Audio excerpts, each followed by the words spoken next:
Hello, traders. FX Pip Collector here. Today is Tuesday, December 9th, and this is my PM recap for gold, and we're on the 1 hour time frame.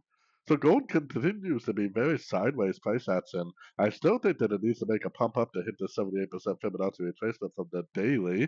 The question is it going to go down and grab some of these liquidity sweeps before it actually goes? Like I was saying this morning, it looks like a possible complete pattern, 5 ways down, 3 ways up, 1, 2, 3, 4, 5 ways down, 78% fib bounce, break a structure. So I definitely would have a long bias. And like I said, I think there's a good chance it's going to hit the 78% before we get a potential turn to the downside. Tomorrow is FOMC interest rate for the US, and that has the potential to be a big market mover. So definitely keep an eye on your charts then, and definitely check out my live stream I'll be doing for that news event. So anyways, don't forget to check out my website, linked over here in the corner. And as always, thank you for watching and happy trading.